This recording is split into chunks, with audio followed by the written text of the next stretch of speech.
दोस्तों, कुछ ही दिनों के बाद में ईद उल अज़हा यानी कि बकरा ईद का त्यौहार आने वाला है। इसलिए सबसे पहले तो आप सभी इस्लामिक भाई बहनों को एडवांस में बकरा ईद 2023 की बहुत बहुत मुबारकबाद। आपका दिल करे तो कमेंट बॉक्स में आप भी हमें एडवांस में मुबारकबाद लिख सकते हैं। आज की इस वीडियो में हम बात करने वाले हैं 5 ऐसे लोगों के बारे में जिनके ऊपर कुर्बानी वाजिब नहीं है, यानी कि 5 लोगों को कुर्बानी माफ़ है। अगर ये 5 लोग बकरा ईद के मौके पर कुर्बानी नहीं करते हैं तो इनको कोई भी गुनाह नहीं होगा। और साथ में हम आपको ऐसे लोगों के बारे में भी बताने वाले हैं जिन पर कुर्बानी वाजिब होती है, यानी कि जिनके लिए कुर्बानी करना ज़रूरी होता है। अगर ऐसे लोग बकरा ईद के मौके पर कुर्बानी नहीं करते हैं तो वो सख्त गुनहगार होते हैं। इसलिए आज की ये वीडियो आप सभी इस्लामिक भाई बहनों के लिए बहुत ही ख़ास है। आप इसको आखिर तक ज़रूर देखिएगा और मेहरबानी करके इसे शेयर भी कर दें ताकि बकरा ईद से पहले ये वीडियो और भी मुसलमानों के पास पहुंच जाए। तो चलिए बिना किसी देरी के वीडियो शुरू करते हैं। दोस्तों, बकरा ईद का त्यौहार ज़िलहिज्जा की 10, 11 और 12 तारीख को मनाया जाता है। ईद उल फितर के बाद में ये इस्लाम का दूसरा सबसे बड़ा त्यौहार है। इसको सुन्नत इब्राहिमी या ईद कुर्बा के नाम से भी जाना जाता है। जिस तरह से ईद उल फितर रोज़े रखने की खुशी में मनाया जाता है, उसी तरह से ईद उल अज़हा हज पूरा होने की खुशी में मनाया जाता है। ईद उल अज़हा के दिन सभी मुसलमान भाई सबसे पहले ईदगाह जाते हैं और ईद की ख़ास नमाज पढ़ते हैं और उसके बाद में अपने अपने घरों में आकर अपने जानवरों की कुर्बानी करते हैं। याद रखें, अल्लाह की रज़ा के लिए बकरा ईद के मौके पर कुर्बानी करना बहुत बड़े सवाब का काम है और बकरा ईद पर कुर्बानी करने वाले लोग बड़े खुशनसीब होते हैं। अल्लाह के प्यारे नबी हज़रत मोहम्मद सल्लल्लाहु ताला अलैहि वसल्लम ने फरमाया कि बकरा ईद पर कुर्बानी करना हर उस मुसलमान मर्द और औरत पर वाजिब है जिन पर सदक़ा फ़ित्र वाजिब होता है, यानी कि ऐसे लोगों को बकरा ईद के मौके पर कुर्बानी करना ज़रूरी होता है। और अगर ऐसे लोग कुर्बानी नहीं करते हैं, यानी कि जिन लोगों पर कुर्बानी वाजिब है और अगर वो कुर्बानी नहीं करते हैं तो वो सख्त गुनहगार होंगे। ऐसे लोगों के बारे में आप सल्लल्लाहु ताला अलैहि वसल्लम ने फरमाया कि जो शख्स कुर्बानी करने की हैसियत रखता है और फिर भी अगर वो कुर्बानी नहीं करता है तो उसको चाहिए कि वो हमारी ईदगाह के करीब ना आए, यानी कि ऐसे शख्स के लिए आपने इतनी नाराज़गी जाहिर की है। दोस्तों, 5 ऐसे लोग हैं जिन पर कुर्बानी करना वाजिब नहीं है, चाहे ये 5 लोग कितने ही मालदार क्यों ना हो, चाहे कितने ही पैसे वाले क्यों ना हो। इन लोगों को बकरा ईद के मौके पर कुर्बानी करना माफ़ है। अगर ये 5 लोग बकरा ईद के मौके पर कुर्बानी नहीं करते हैं तो इनको कोई भी गुनाह नहीं होगा। नंबर 1, जो सफ़र में हो। दोस्तों, सबसे पहला शख्स वो है जो सफ़र में हो, यानी कि जो शख्स अपने घर से अपने वतन से 92.5 किलोमीटर दूर चला गया हो, ऐसे शख्स पर कुर्बानी वाजिब नहीं है। मतलब कि जो लोग सफ़र की हालत में हो, ऐसे लोगों को कुर्बानी माफ़ है, चाहे ऐसे लोग कितने ही मालदार क्यों ना हो, चाहे ऐसे लोगों के पास कितने ही पैसे क्यों ना हो। मगर इसमें भी एक मसला है। अगर कोई शख्स अपने घर से 92.5 किलोमीटर दूर चला गया हो और अगर उसे वहाँ पर 15 दिन से कम ठहरना है तो उस पर कुर्बानी वाजिब नहीं होगी। लेकिन अगर उसे वहाँ पर 15 दिन से ज़्यादा ठहरना है तो फिर उस पर कुर्बानी वाजिब हो जाएगी। इसलिए फिर उसको चाहिए कि वो वहाँ पर अपने नाम की कुर्बानी करे या फिर अपने घर वालों को बोल दे कि वो उसके नाम से घर में कुर्बानी करवा दें। नंबर 2, काफिर पर। दोस्तों, काफिर पर कुर्बानी करना वाजिब नहीं है। काफिर को कुर्बानी करना ज़रूरी नहीं है, यानी कि ऐसा शख्स जो मुसलमान नहीं है, जिसने कलमा नहीं पढ़ा है और इस्लाम में दाखिल नहीं हुआ है, ऐसे शख्स को कुर्बानी माफ़ है, यानी कि कुर्बानी सिर्फ़ और सिर्फ मुसलमान मर्द और औरत पर ही वाजिब है, काफिर पर नहीं है। नंबर 3, बच्चे और मजनून पर। दोस्तों, बकरा ईद पर कुर्बानी करना बच्चों और मजनून पर यानी पागलों पर वाजिब नहीं है, यानी कि बच्चों और मजनून को कुर्बानी करना माफ़ है।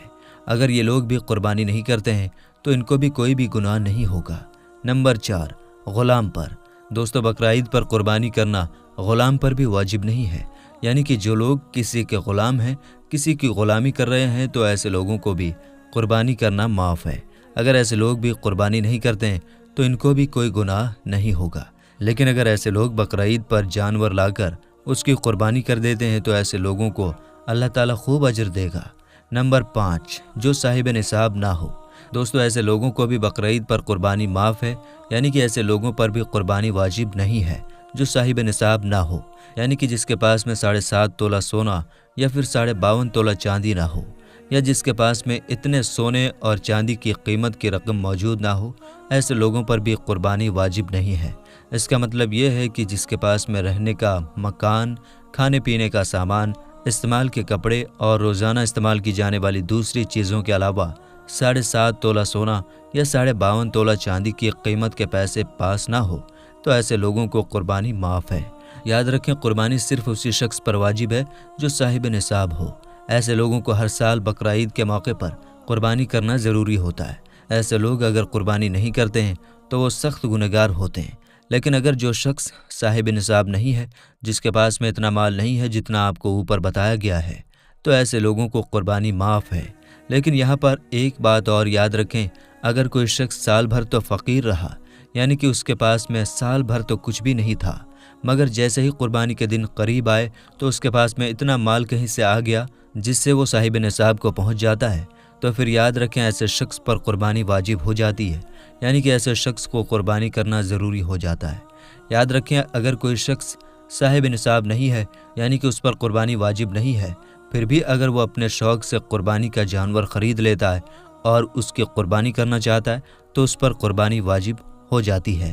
اس کے علاوہ اگر کسی کے پاس ایک عالیشان مکان ہے لیکن وہ اس کے خود کے رہنے کے لیے ہے، چاہے وہ کتنی ہی زیادہ قیمت کا کیوں نہ ہو، لیکن اس کے پاس اس مکان کے علاوہ اتنا مال نہیں ہے جس سے وہ صاحب نصاب کو پہنچ جاتا ہے، تو اس پر قربانی واجب نہیں ہوتی ہے، یعنی کہ اس کے لیے قربانی کرنا ضروری نہیں ہوتا ہے، کیونکہ اس کا وہ مکان حاجت اصلیہ میں ہے، یعنی کہ ضرورت کی چیزوں میں سے ہے، اس لیے اس پر قربانی واجب نہیں ہوتی ہے۔ لیکن اگر کسی کے پاس میں 2 مکان ہیں، ان میں سے ایک میں وہ خود رہتا ہے اور ایک اس نے کرائے پر دے رکھا ہے، اور اس کا کرایہ اتنا ہے کہ جس سے وہ صاحب نصاب کو پہنچ جاتا ہے، تو پھر اس پر قربانی واجب ہو جاتی ہے، اس کے لیے قربانی کرنا ضروری ہو جاتا ہے۔ یاد رکھیں، جتنے بھی ضرورت کی چیزیں ہوتی ہیں وہ سب حاجت اصلیہ میں ہیں، یعنی کہ وہ سب ضرورت کی چیزوں میں ہیں۔ ان کے علاوہ اگر کوئی شخص صاحب نصاب کو پہنچتا ہے تو پھر اس پر قربانی واجب ہوتی ہے۔ اسی طرح سے اگر کسی عورت کے پاس میں زیور ہے، یعنی کہ وہ عورت 7.5 تولہ سونا یا 52.5 تولہ چاندی کی مالک ہے، اور اگر اس کے شوہر کے پاس میں کچھ بھی نہیں ہے، یعنی کہ اس کے پاس میں ضرورت کی چیزوں کے علاوہ اتنا مال نہیں ہے جس سے وہ صاحب نصاب کو پہنچ جاتا ہے، تو پھر یاد رکھیں اس عورت پر قربانی کرنا واجب ہو جاتا ہے، اس کے شوہر پر نہیں۔ یعنی کہ اس عورت کو چاہیے کہ وہ بقرعید کے موقع پر قربانی کرے، جبکہ اس کے شوہر کو قربانی معاف ہے۔ اسی طرح سے اگر کسی شخص نے قربانی کرنے کی منت مانگی تو اس پر قربانی کرنا واجب ہو جاتا ہے، اب اس کو چاہیے کہ وہ قربانی ضرور کرے۔ اسی طرح سے اگر کسی شخص نے مرنے سے پہلے قربانی کی وصیت اپنے گھر والوں سے کر دی، اور اگر وہ اتنا مال چھوڑ کر گیا ہو کہ جس سے اس کے گھر والے صاحب نصاب کو پہنچتے ہیں، تو پھر اس کے نام سے قربانی کرنا واجب ہو جاتا ہے۔ اس کے گھر والوں کو چاہیے کہ وہ اس کے نام کی قربانی ضرور کریں۔ تو میرے دوستو، اب تو آپ بھی اچھی طرح سے سمجھ گئے ہوں گے کہ بقرعید کے موقع پر کس کو قربانی کرنا ضروری ہے اور کس کو قربانی معاف ہے۔ امید کرتے ہیں کہ آج کی ہماری یہ ویڈیو آپ کو اچھی لگی ہوگی۔ ویڈیو اچھی لگی ہو تو دل سے ایک لائک کر دیں اور اپنے دوستوں، رشتہ داروں میں سے ضرور شیئر کر دیں۔ ملیں گے انشاءاللہ تعالیٰ اگلی ویڈیو میں۔ السلام علیکم، اللہ حافظ۔